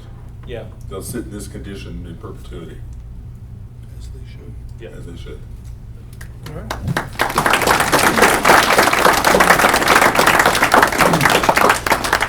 We have two more acquisitions we want to tell you about tonight, in no particular order. Pastori, would you come up wherever you are, sir? Ah, there you go. He has a major donation, and then we'll turn to Jim Keeler, and then later to Mike and Vinny. Oh, by the way, this Cobra display is in the back room in the large display case. You can't miss it. It's very obvious. Good evening, everyone. Thank you for a few minutes to express. My friend here, Jim Smith, we've been together since grade school. 1972. Model cars was the bond. He's essentially a brother from another mother. I mean, different neighborhoods, different environments, but the hobby was what essentially does it. And just a quick note about why the museum, why maintain it, why keep it going after we're here. It's because of this. It's because of the passion. It's a way of touching greatness for an individual. Maybe you may never build to that level, but you can be divinely inspired. And I work with children. I work with young adults. I teach now on a college level. And I inspire by telling them, you can do this, you can have this. The history is what keeps it alive, and you all are the repositors of that history. And we have to keep it flowing, because I'm an IPMS junkie and I keep doing the same thing to the youth. We're trying to get chapters going so we can get them here and get them to keep the lifeblood flowing here. We're here tonight to close the loop on something that was a part of our old history. Show of hands, how many people are familiar with the Old Town Escorts Model Car Club in Chicago? A few hands here and there. That's a historical piece that was dear to me, and because of the relationship and friends that we had there, I'm sporting this shirt, which used to fit me many years ago in the 70s. But this was the bowling shirt. I was a member of this club, and two key members that were instrumental in me getting out of the inner city of Chicago and making something out of my life and becoming a mechanical engineer were model cars, but a club called the Old Town Escorts. Ron Merkel, Tom Lima, and there were other individuals that will be in the archive information. Won't bore you with that now, but the bottom line is they had something which was fantastic. They had essentially the world's largest model car collection, and they had awards for it. In Chicago at the custom car shows, the World of Wheels, they had a huge table that had at least 400 built model cars from all the local clubs. It was a huge drag strip, and it was there for many, many years. They had trophies. They won awards for it, and it was a beautiful effort. I've got material that they can research on, but the bottom line was this. Not only were they instrumental in keeping a large group of people together, bonded in the spirit of car models in a club in the 70s, they also made things happen in the model car industry. I have photographs I just got tonight, yesterday, that shows that they were campaigning to get model kits into production that were not being made. Isn't that something we've always tried to make happen? Well, what was the hot issue during that time was the 1953 Corvette. There were the Band 3 Crow model lumps that we all remember for things that were filling in the spaces, but they wanted AMT to actually make this, and they had signatures at the shows to have people come in and say, do you want this model? We're going to campaign for it. They went to AMT, and they campaigned, and over time they actually made this happen indirectly and got the kit put into production. And a little bit of history that I'm going to supply with the archives that we've got from the widow, Vicki Merkel. Her husband died in 2011. Right. Ron Merkel. Yeah, Ron Merkel died, and over the years it had just been quiet. And through connections with him and me, we recontacted Vicki, and we got into this house, and we walked into a room which has, the carpet and a crystal chandelier and shelves containing, how many cars would you say in there? 4,000. 4,000 model cars, not including the unbuilt, because he also had a store. And we're talking about every holy grail you can imagine was there, you know, in the kit form and in this unassembled. But long story short, we came in now and she says, can you help me, you know, work with this? And we worked with her to bring the collection down and get it. But I wanted to hang on to the material, so that's why we're here tonight in bringing parts of it, the history of the Old Town Escorts Model Car Club. I have news articles, I have TV spots that were done from the 70s into the 80s about what this club was, what they did, the photographs, the tables. I have my old Polaroids from back in the 70s. I pulled these together here. So what we're doing is just, I'm providing this, and I'll give you my card, so any more materials that we can get up, I have to make negotiation with the Silverfish so they can give me what I need from it, because, you know, they're gnawing on everything as usual. But what, you know, what essentially here is, this was the plaque which is in the photographs, the world's largest model car display, a large plaque about so big it no longer exists, but, you know, just literally photographs, articles, clippings, everything I could get my hands on, photographs, and more stuff is coming out now. And a little bit of history to close this out before I bring the trophy out. It's also here on a drive, so you'll have this, the raw materials that I worked with, and more stuff, you know, as we dig it out. That badge, the Old Town Escorts, if you look in the 1955 Corvette, the original decal sheet has a little shield. It's this. So we are there, but no one would know this. So again, why do we do this? We do this because historical references sharpen the mind. They sharpen the sense of attention to detail, of the sense of passion. That's like a buzzword, but it really means something to get into it. So the close out is that I want to present what we saved from being scrapped out, is that there were many trophies that were presented because every year they had their display, but we managed to salvage from the generous donations of Vicky Merkel is the 1970 trophy for best model, you know, world's largest model car display. So this is 1970 and not any damage on it, and I'd like to put it into the system and Thank have you very the much. materials that we can dig up on this. Thank you very And much. thank you for this. This is his first time here. He's an automotive historian, and he should be getting paid for it because he literally has forgotten more about automobiles, real and kits, than most people will ever know. Yeah. I'm a member of the Lake Michigan Model Car Club in Chicago, and some of our present and past members you might know, Fred Cady Decals, Bill Lastovich, who passed away several years ago, who was the spearheaded guy at Monogram, Dean Milano. Yes. We got a club that's been in existence since 1951. So I got some history. I'm the club historian. I've been in the club since '73. So at any rate, making this possible and anything else we can dig up as we're going Love to have through it. Thank you for your generosity. Bring that- Yes, and We've thank had you nothing again. on them to this point. Yes.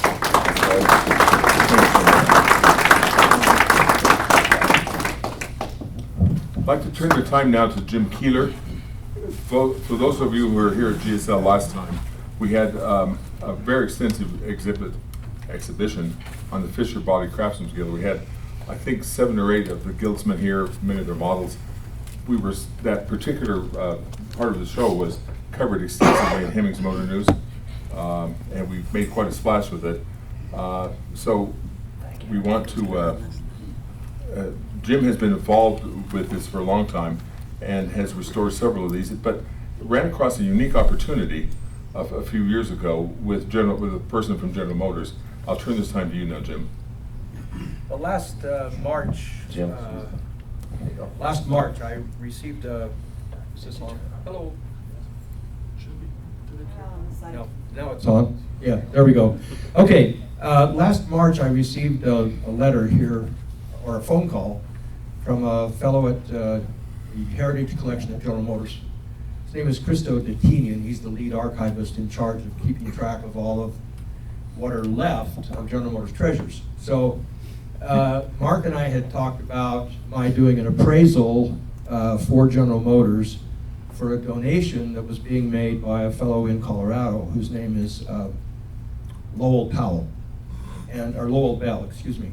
So they wanted me to appraise this thing so that the guy could take a tax deduction on his model that he was donating to Chrysler or to General Motors. And the model was a Fisher Body Craftsman's built coach that was built in 1947 by Mr. Bell when he was 14 and 15 years old. And as it turns out, he entered in the contest, and he ended up taking a second place for the state award for Maryland, where he lived at the time. He had no tools, no money, no glue. He had a coping saw, and he had a pocket knife.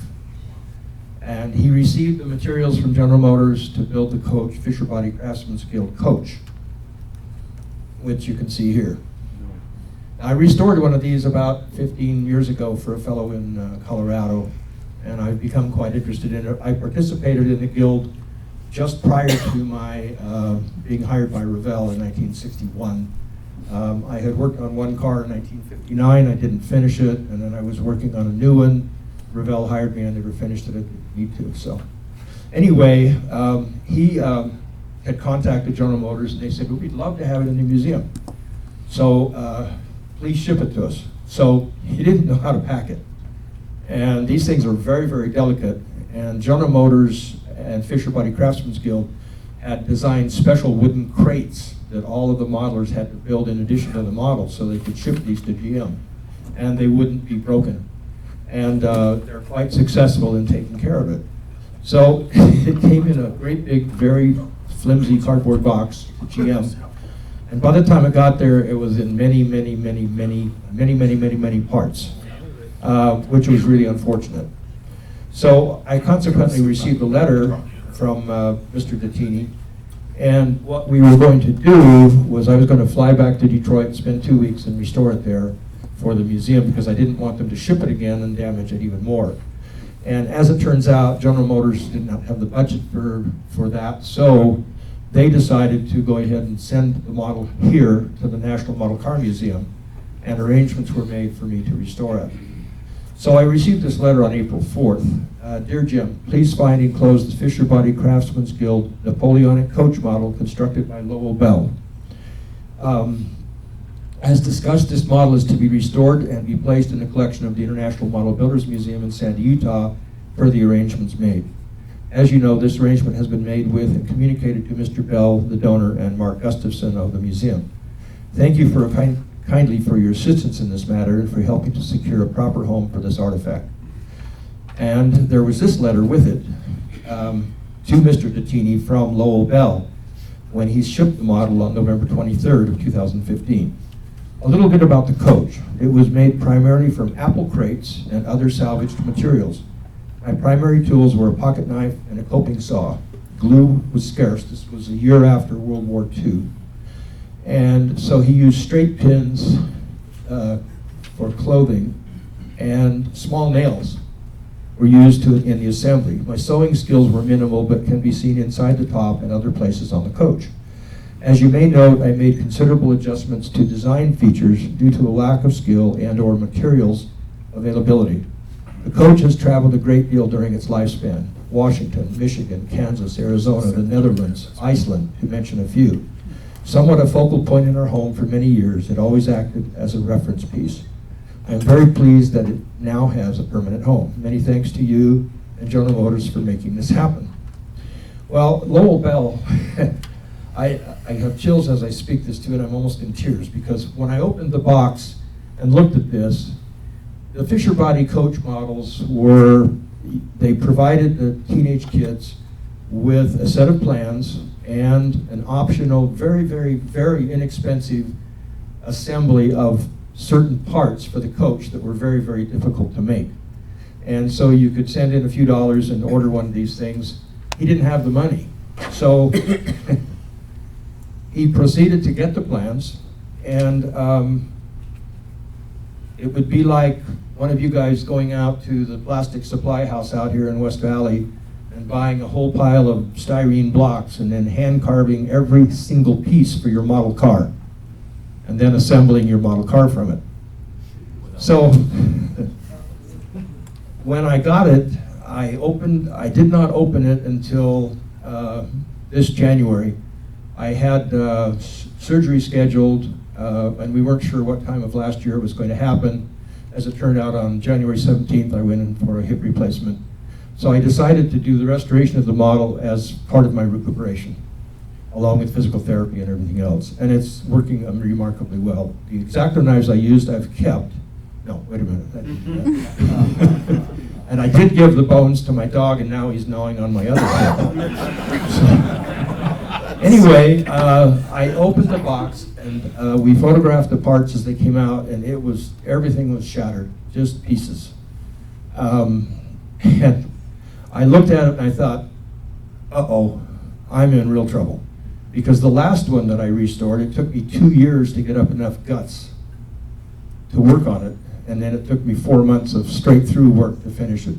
This one, it took me 6 weeks of almost full-time every single day working on it. This guy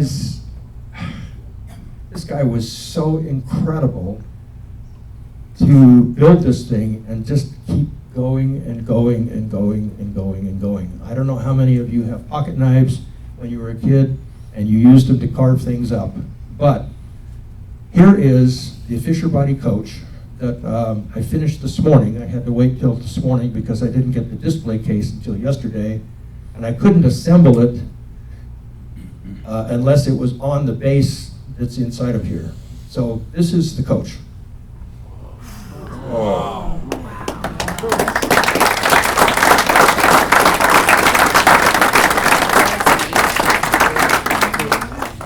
This is, of all the models I have ever seen in my life, and I've seen at the Revell Packer contest, 10,000 in 2 weeks, and thousands more that I've judged in contests all over the United States. This one represents the most amazing case of perseverance that I could even imagine. Every single part he adapted from somewhere to put this thing together. Using a pocket knife, he carved the eagles on the corners here. General Motors had little die casts that you could put on there. These things around the top of the coach, the decorations, every single one hand carved. He didn't have the money for glue or tools. He had a coping saw and he had a pocket knife. He took his belt and cut it in half and used it for the springs here, the suspension. That's called a thorough brace that holds the coach as you ride in it. Each spoke was hand carved and then assembled to a hub that was also hand carved. Every little corner section and curve, he tried to do it with a pocket knife. I have been in tears, and I am now, because every time I worked on this model every day, I had this picture up in my toolbox. And he inspired the hell out of me.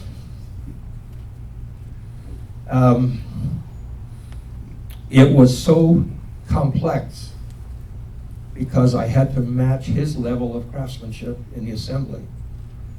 I actually salvaged straight pins that had been used to assemble things that were bent into little crinkles, and I straightened every one and reused them all. The little nails that he used are still holding parts together. He painted the gold, he painted the blue, he did all of this filigree decoration up here with thread. The interior of the coach, he's carved the seats, and the headliner is all done in gold and white thread and fabric. You have to come up and take a look at this thing, and the first thing you see, that's really crude. Why would anybody win an award for that? And yet he took second place at the General Motors Fisher Body Craftsman's Guild Awards in 1947. And he received a chunk of money for that. His perseverance paid off. Shortly after high school, he enlisted in the Air Force. He went to a couple technical schools while he was in the Air Force, and he ended up flying the brand new Convair F-102 fighter jet, which was the hottest thing then. And then he flew the F-102. He has over 7,000 hours of flying. He's flown a total of 22 different types of aircraft. He ended up being a higher up in the Air Force in charge of fighter programs and devoted his life to it. He has since become a woodworker. He lives over in Colorado. He's getting old. He was born in 1933, so he's in his 80s now. Here is the badge that he won from General Motors for the second place. The door is open. That one's supposed to be closed, but it opened during the transport today. I didn't repaint anything on the model, except this area up here was shattered. And I had to repaint and try and match the paint that he had on this. But he had made that out of cardboard and paper mounted on a block of wood that probably weighs a quarter of a pound or half a pound. And all of the suspension parts and what is called the gear on a wagon, is not a chassis, it's called gear. And he had made all these parts, and when I got them, they were not only in pieces, but the pieces were in pieces. So I had to take it all apart, reassemble all the pieces, and glue them all back together. I used a total of about 10 different kinds of glues and cements to try and put it back together again. I don't know how he ever did this thing. I mean, I had to pull the pins out of parts and then replace them and put them back together again with those same pins to get the parts all put together. Today, as I was assembling the model, this wheel axle just literally just broke and fell off. He didn't have any dowels, and it looked like he had taken a pencil and a pocket knife and carved an axle out of it, and then inserted it in and put the wheel on it, and over time it had just become damaged. So I found myself having to do a total repair job on that. Come up and take a look at this thing. I've put the plans, the actual plans that he worked from are in the base. So you can see the pictures of the coach and some of the drawings of the parts that he put it together with. This will go into the Model Car Museum. And I'm hoping at some point in time he can come over here, maybe next GSL if he's still around, to see us and talk with us about it. I have not met him yet, but I plan on meeting him at some point in the near future. I want to thank Mark for the opportunity to do this. I want to thank General Motors for helping me be involved in this. I want to thank Mr. Bell for his perseverance. Every day when I got up in the morning and sat down at my workbench to work on this, I had the same astounding feelings, and they just kept coming back and coming back and coming back. Anyway, this is the model, and thanks again. And everybody come up and take a look at it, and then go home and get a block of styrene and try to carve out a 4-barrel carburetor with a pocket knife. Thanks, Jim.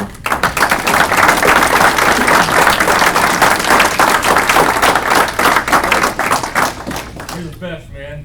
I have one of the things to say too. One of the things I saw today, people were talking about using the sprues on model and using the sprues to make parts with. Well, the fact is that when you buy a model kit, you don't ever get a sprue. The sprue is a piece of injection molded plastic on most model car kits, about 8 inches long, about a ½ inch or 3/4 of an inch in diameter at one end, and tapering down to nothing. And when they take the machine, the sprue and the kit out of the machine, the sprue is cut off and recycled. What you get are called runners, and all the parts are held on with gates. So don't anybody talk about, I made this with sprues, because you never had one. One thing to add. One thing to add. Last GSL, Fisher Body was here, and they donated a set of almost a full set of the, was it pewter cast that you could buy from, for from Fisher Body to make these. So you compare those metal pieces that are laid out in this thing with what he did. So what he has done is phenomenal, considering that he didn't have all these pieces to make it with. Most of the guys that build them bought the kit.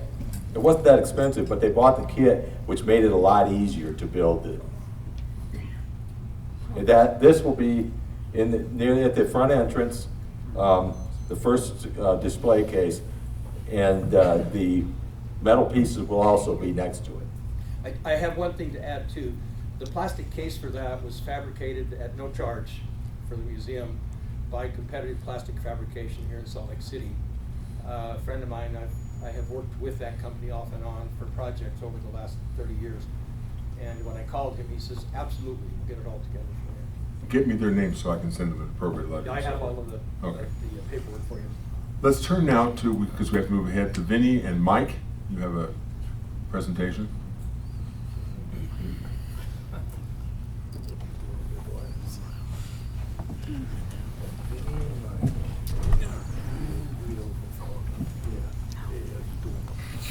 Last week we were at the NNL, and towards the end of the NNL, Tom Geiger called me over and asked me if I would do him a favor.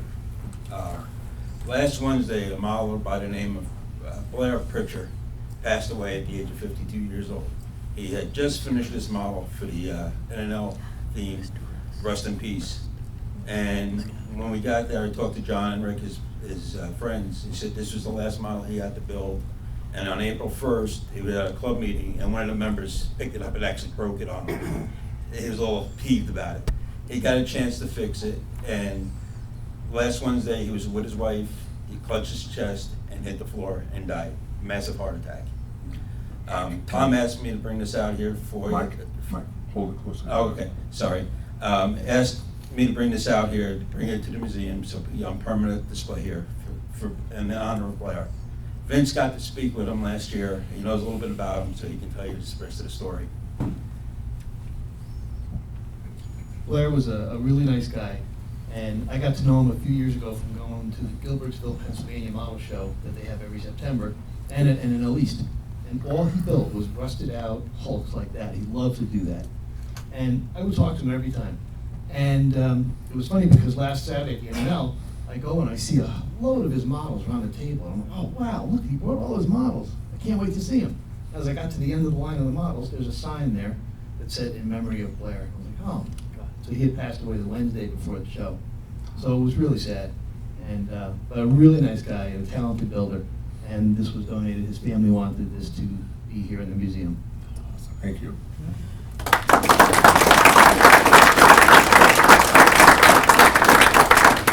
One more thing, a donation just handed to me a few minutes ago. Dale Horner, the Little Model Car Company, gave us this complete set of Model Car Trader magazines. They belong to Bruce Clements, and you may have known about it. He passed away several years ago. But we only have, Shayla, we only have, I think, some few copies of this. But this is a complete set. So Dale and Bruce, ultimately, thank you very much for your generosity.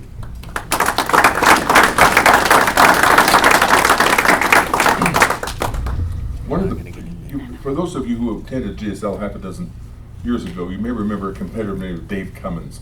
He's a former stylist for Chrysler Motor Company, and he built those marvelous Fantasia 16 scale, I think, or 12 scale, Bugattis and other styling studies. He is in not very good health these days, and he has turned to us and delivered, sent to me, a project that he needs to be finished. It's going to take some superior craftsmen to pull it off.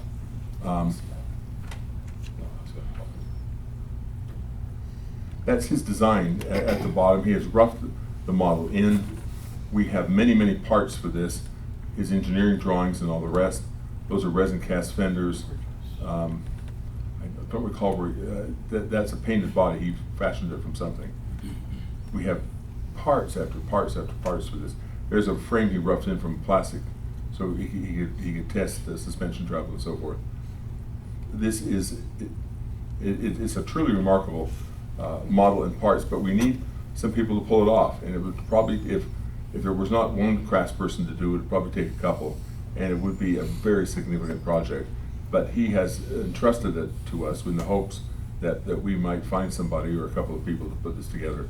It would be, I think, a fitting tribute to him. So if any of you are interested in feeling dedicated and masochistic, come and talk to me, and I'll be happy to deliver all this to you. We have several pieces for the chassis already, so it's a matter of assembling and detailing this. And doing the body work and so forth. And he has like, what, 3 or 4 chassis that you can work with, that he started. They came out of a die-cast kit of famous, Gary Cooper was one of them. And there's a... Gary Cooper, Duesenberg. Yeah, Duesenberg. Yeah, Gary Cooper's Duesenberg. Yes, and that's where the chassis started from. So it would be, we'd be very pleased if someone came forward. And that's his illustration there at the bottom. Now we're going to turn this to Mr. Gladstone here, talk about the auction. Let me tell you how important it is. Somebody has those, thank you. Pass those out in just a second, Vinny. One of the really critical problems we have in the museum is keeping the doors open. It isn't easy. It's $610 a month. Does not include utilities, which can average, depending on the time of year, between $25 and $50 a year. And it is $7,600 a year to keep the doors open. That's not to engage in any programs. That's just to pay the rent and utilities and so forth. Vinny has a cost sheet that I put together. It's probably filled with technical, mathematical errors, but it does outline the problems we have. It is a very difficult thing to raise money and to pay the rent every month. I spend way more time doing that than I'd like to, but better than closing the doors. There are some, you'll see there are some proposals in this about how we can pull this off. Some people have, Paul Nagastopoulos and Dale Horner very generously make monthly contributions, regular deductions from the checkbook, and they come to our account. Between the two of them, they contribute $110. I contribute an equal amount, which leaves, $450 per month, $5,000 per year. That chasm must be filled. Someone's got to pay the rent. Someone has to keep the doors open until we're able, later this year, we're going to make an application to a local, very generous benefactor who likes 501c3 organizations, but we hope to get a significant contribution from him. But there's nothing certain about any of that. What we would plead for here is for there to be 10 people who can contribute $40 a month. I would rather democratize that as far as we could to get as much money as we can on a steady repeating basis, so that I can turn my attention to some of the things we're doing here rather than all the time calling up poor beleaguered people and I'm pleading with them for money, because that gets really annoying for them and for me. Though we've had some very generous donations in the last few years. Every year we get a donation from the NNLE's show.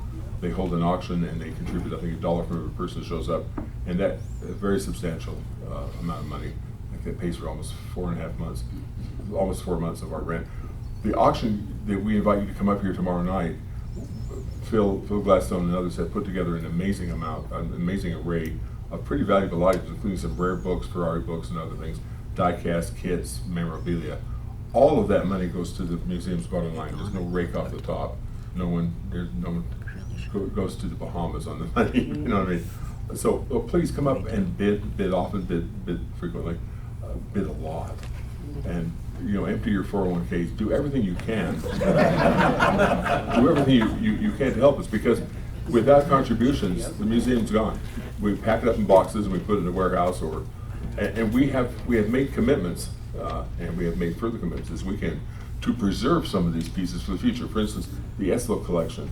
He died a few years ago of brain cancer. His family donated all his collection and the TV Merc and all the rest on the strict condition that will always be on public display. The pieces from Augustano were donated with a similar restriction. They have to be kept and on display, or we lose the rights to them. We wouldn't want these things, of course, scattered around the country and God knows where. So please, look at the information sheet this should be here somewhere. Oh my gosh. They do eat them. Try and take a look at one of them here. If some of you can share them. But there are the hard financial realities of keeping the doors open. Essentially, we have to come up with $7,700 a year, and that does nothing but preserve the status quo. The rent is very reasonable for 1,230 square feet. We pay $610 a month. That's not bad. Utilities are standard rate, of course, for those. But we need help. You've seen the kind of things we can do. You see the programs, you see the dedication of so many people and families and organizations that have contributed to this effort. The reality is we can't let it die, but that's going to take the help of everyone. You can't just come here, if I may speak bluntly, and enjoy this and then walk out on the assumption that someone else is going to do it. We've had other people, Matt Wells and others have been very generous with us in the past. But you know, their ability is limited too. Everyone's is. If we can somehow democratize this and spread around the scheme of donations, we're going to be so much the better off. Again, if we had 10 people donating $40 a month, we'd cover the deficit. That would get us ahead, but it would keep me from harassing people with letters and phone calls and allow me to move on to other topics. If we had 50 people donating $40 a month, do the math. Now, I understand the $40 isn't you know, a free amount. It's not lunch money, but it's not the greatest amount of money either. So please do what you can. Is Dale here? Dale, will you say something about your participation as a sponsor?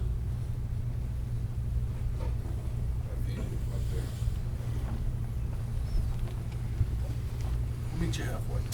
Okay. First, if I might take a moment to run off task. I have wondered for years why my modeling skills are rather modest and sometimes questionable. And I think I figured it out tonight after watching this Clone the Past. I'm sitting on the wrong side of the room. I should be over here. That's where all the talent is, it seems. Anyway, I donate every month because I feel it's a worthwhile cause. Now, if you think about this, this is not called the Mark Gustavson Museum. This is called the International Model Car Builders Museum. We should all be contributing. The people that live here, work here, contribute hours and hours and hours and hours to keep it going so that we all can enjoy it. They need our help. What I contribute, what other people contribute, is minor. Other than Mark, do you know how many people contribute to the support of the museum? 2. On a regular monthly basis. On a regular monthly basis, that's correct. 2 people. Myself and one other person. Paul Anagostopoulos, by the way. Yes. Thank you. I didn't have his permission to use his name. He said I could. Okay. And I didn't want to get sued. I know great lawyer. I don't know any lawyers. There are good ones. Anyway, I enjoy it. I feel very honored to be in a position where I can do that. Now, Mark is talking about individuals contributing. What's wrong with your model club, folks? Why can't the model club contribute $40 a month? Put it together. One person could write the check. One person can take it out of their bank account. It's very simple. Matter of numbers. We live in a day of electronics. It's easy. Or 4 people contribute $10. What's the matter with that? Get off your butts, please. We need help. Thank you. Thanks, Dale.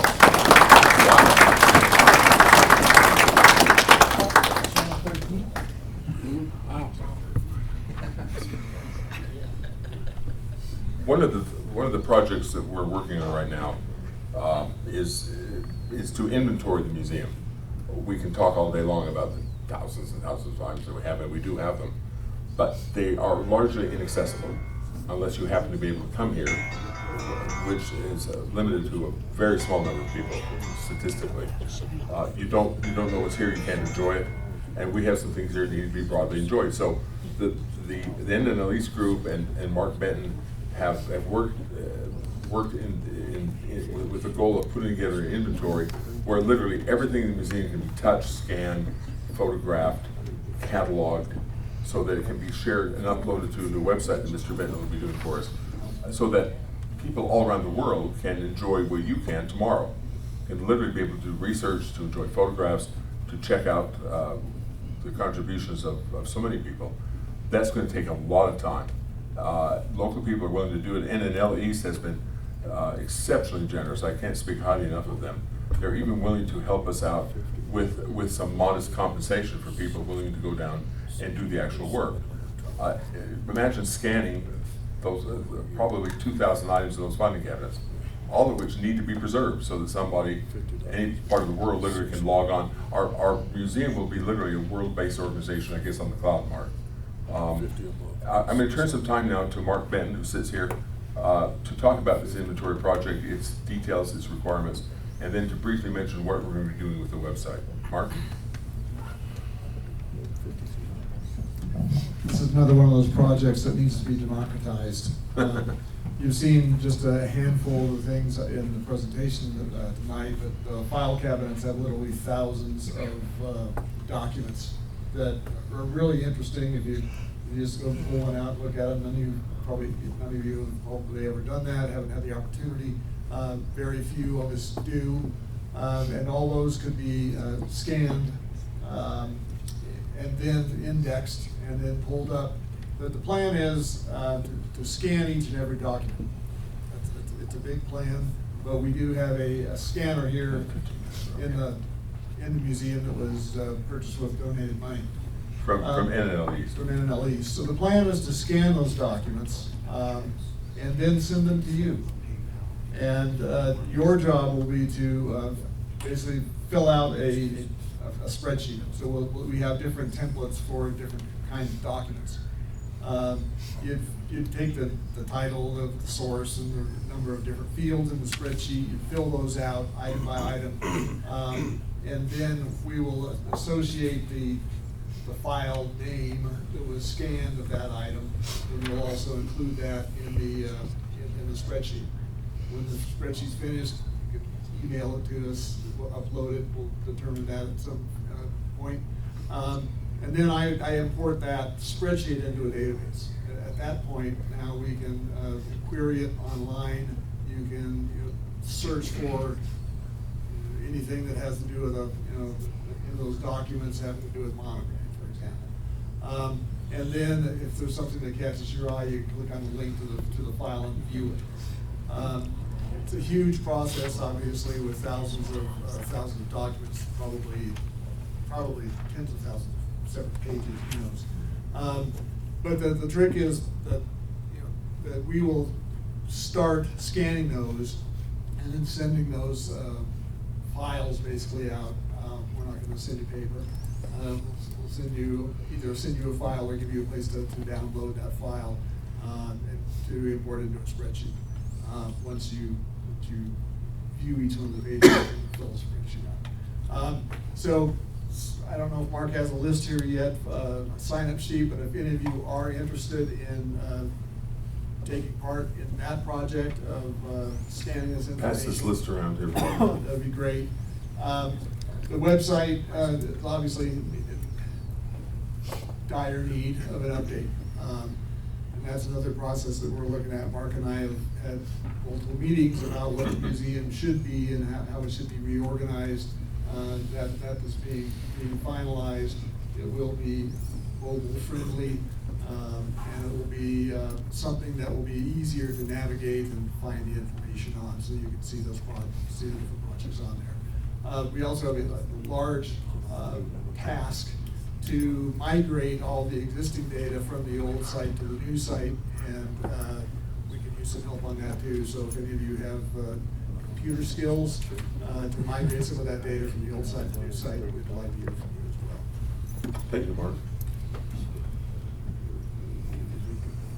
Well, as you can see here, the museum is an enormous effort. I think we made some significant, we have some significant acquisitions to the history of the hobby to honor and respect those who have contributed so much and have led to our enjoyment of it. We literally are willing to do the work locally, but we need help. It's just as bold and as blunt as it can possibly be. Do what you can. If it's no more than keyboarding on your home computer system, if you can contribute monies, if there's anything you can do to be of a tangible benefit to us, please contact me. The website has contact information for us.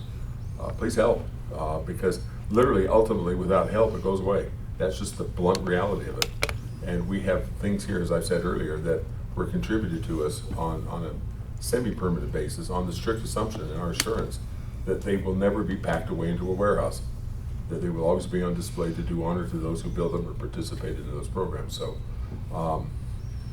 I think I'm worn out talking tonight, but please do what you can. I mean, come and talk to me privately, email, whatever you need to do. Talk to Phil, talk to any of the trustees, and do what you can to help. So thank you all for being here and putting up with this. Mark, Oh. can I say something? Oh. Didn't see you there. I just sneaked in.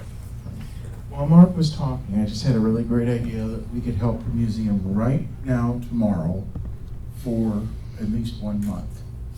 I challenge everybody that's going to go to the museum tomorrow to go into the swap meet and go up to the museum table and give $10 a person to the museum so that it stays together. That'll cover 1 month, and it'll be totally painless. So I'm gonna give 20 for my wife and myself. I challenge you guys. And I might tell you that he's too modest to reveal it, but he and his wife have been some of the most generous financial contributors to the museum. So thank you very much for that. So, it's a great idea. Don't you get a sign-up sheet for the monthly thing, I know we talked about it. Well, And I wanna get back doing it. Yeah, put the information on the sheet that's going around right now. Give us your contact For information. years, and just- Yeah. So please help any way you can, contribute to keyboard. A lot of sweat equity keyboard is too. You don't have to contribute money, though that's going to be appreciated. But, you know, as Mark pointed out, there are things you can do if you have a home computer.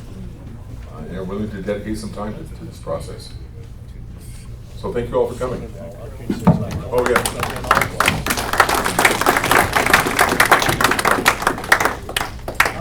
Yep, I have 2 things to say. One of them shameless promotion, but you might win some paint, so hang on for that. Dan was talking about that GT40, the Cobra, sorry. I've seen those kits. They're not real kits, they're actual little cars. I mean, the U-joints on them have the square piece with all the different ends on them, and they all go together exactly the way they did on the real cars. You gotta go down tomorrow and see those, they're amazing. And then the second part is, Tanya mentioned the black and white magazines from '79. Can anybody tell me why the '78 Corvette pace car was painted black and silver? Anybody?